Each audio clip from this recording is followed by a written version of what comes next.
Sabrina recently graduated from esthetician school. She's now in a new career, which is exciting for her. So just pause real quick. Yeah. Let's talk Oh, about what that is, because maybe somebody doesn't know what yeah. what that is. Esthetician is aesthetics. It's skincare, especially like the face. Making all the hairs look good, like your eyebrows and things, right? Like anything I have never had done, that's what she does You're on the now. hit list, Josh. Yeah. There's she's got a plan for you. So we had a lot of people. I shouldn't say a lot. I'll say there's a lot of people in this group, small group, that was near and dear to Sabrina. Sorry, actually, all of them were. It was really great to see someone because we haven't seen them in some of them in a couple of years or more, just because Sure. life has kind of moved around. And she's seen them. I just maybe haven't. And one of them was actually a very successful leader in sales. And I had the privilege of him for years being a pastor to me and a friend for life. And he's shared some things in kind of perspective now as he's retired, and kind of shared about kind of how it was to lead a sales team and some of the things that he's learned now about the younger workforce and has perspective. Okay, so I think I like this. I think let's call it like the perspective of uh the almost dead. No, better not. No, maybe like like it's good to call it like look at other people's context. And I think maybe this could be something we do a lot, obviously. So play it. I started that just.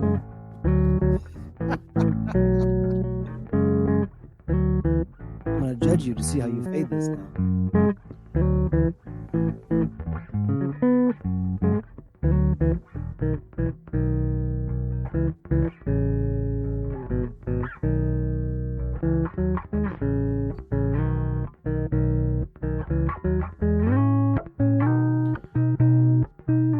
All right, Brian, you had this idea to talk about this kind of perspective thing. I do, but I need to say the rhythm and roll first, Josh, because you know how I Oh, am. that's true. Let's do it. Hey, everybody. This is Brian. And this is Josh. Welcome to the podcast for Curiosity Continuum. Curiosity Continuum is an industry innovating, non traditional company passionate about growing wisdom in the next generation. We are the essential bridge between the analog and digital worlds by building collaborative communities that unleash the power of adaptive expertise and innovation needed to thrive in the 21st century. We combine and mix essential elements needed to empower people to succeed in new ways, not possible outside of a creative, thoughtful, diverse community of fellow curious people. Okay, Josh, I got to stop you. You've said Creative. Yeah, thoughtful, diverse community of fellow curious people. All right, go. Follow us on your favorite podcast app to receive new notifications of new content. If you like what you hear and want to dive deeper, visit us at curiositycontinuum.com. Thanks for tuning in. Let's start the conversation. So, that's my looking ahead, combining nervousness, anxious body. I know exactly what it was, but you've said it about 6 times in a row. I'm like, oh, it'll be okay. And then I'm like, the first time some people hear Josh speak, he's saying createful, thoughtful.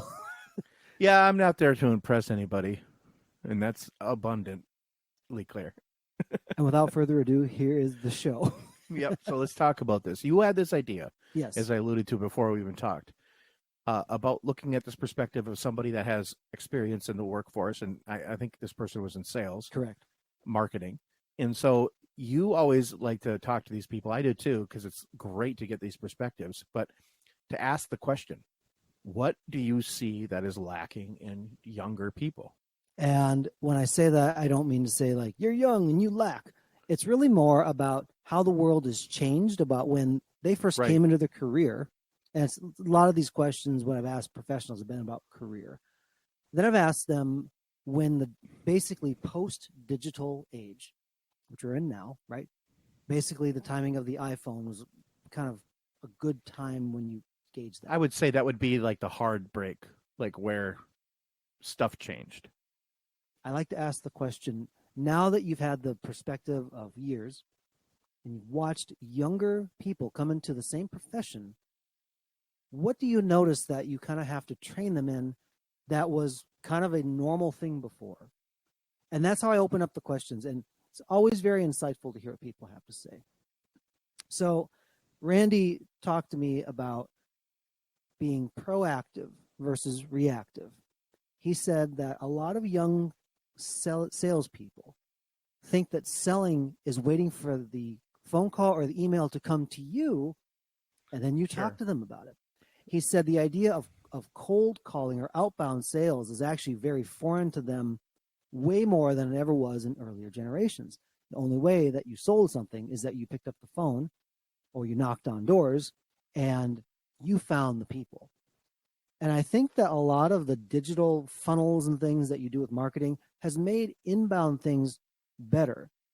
But what's happened, I think, in that is that you've not learned as much outbound disciplines that go along with it, because it's easy to have it like pull things to you that you want, but it's hard to pull things out of people as far as conversation to start that. Yeah, and I also think that it's also like a product of, like you said, that we get all this inbound things. Like our phones are constantly hitting that dopamine of like, oh, you have this, you have this, you have this, but it's never asking you to really do anything. You're clicking on stuff. You're not speaking to somebody, maybe texting somebody.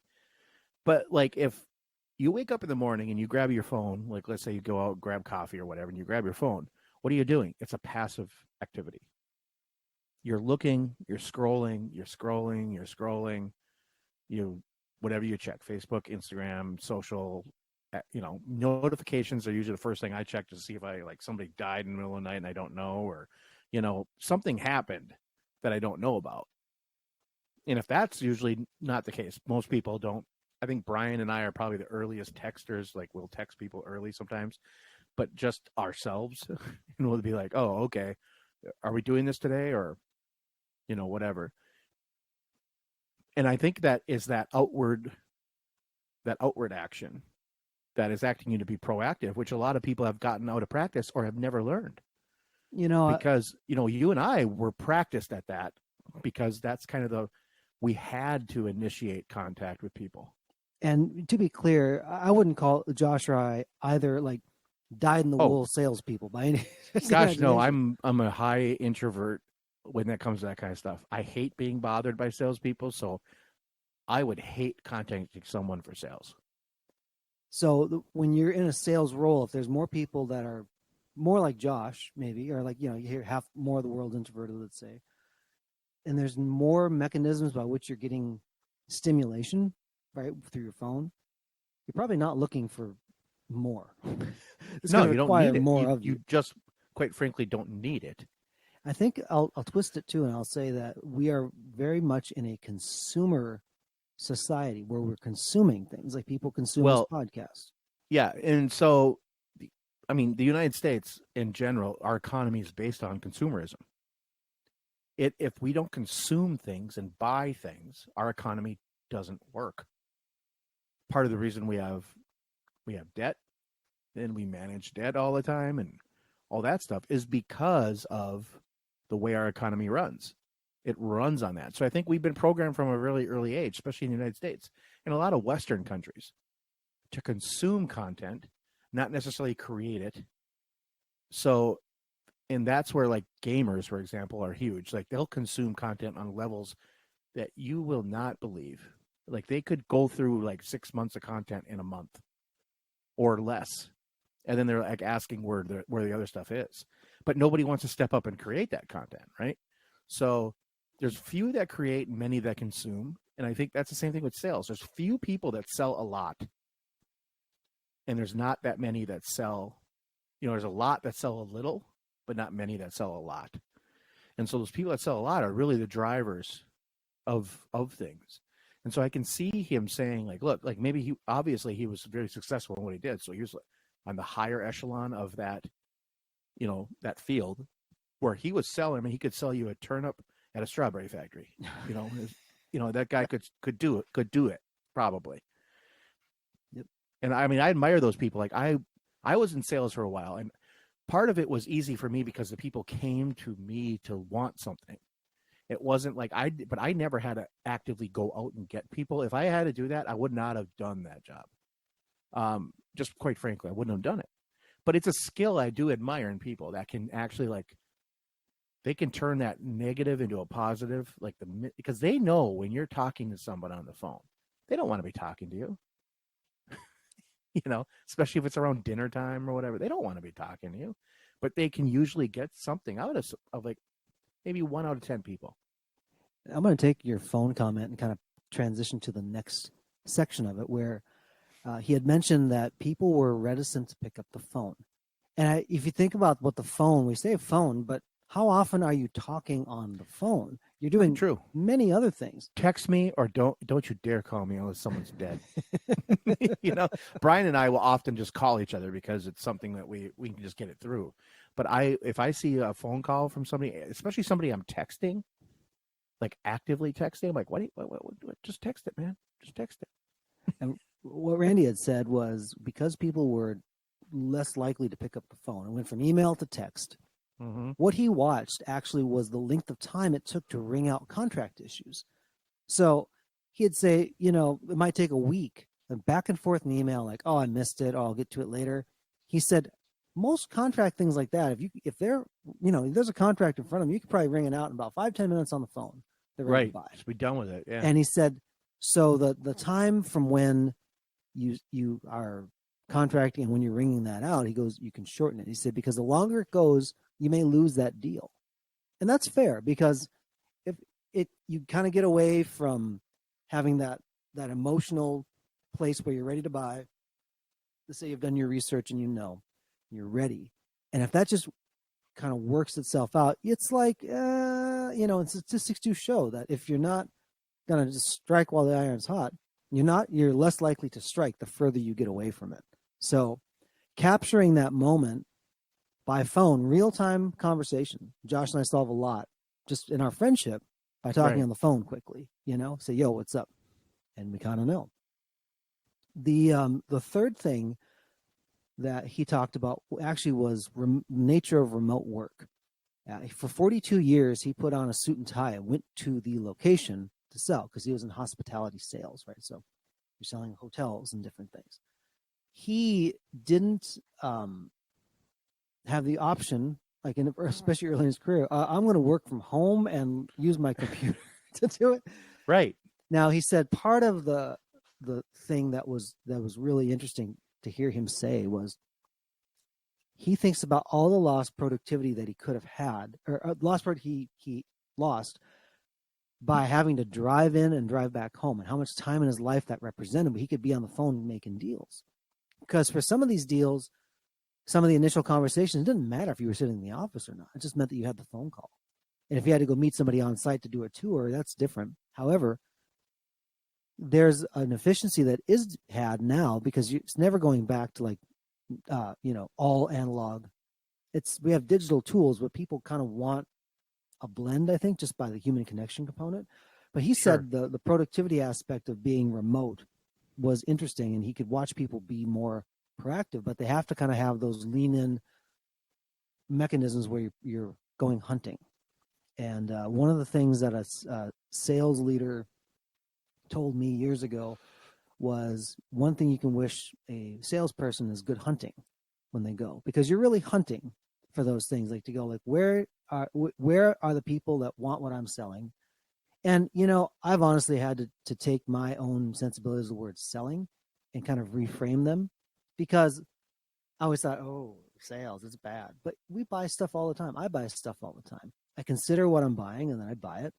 And when I'm talking to people, if you're talking about something where you want to persuade somebody, you're selling that. Right. And so that's just what it is by the nature of it.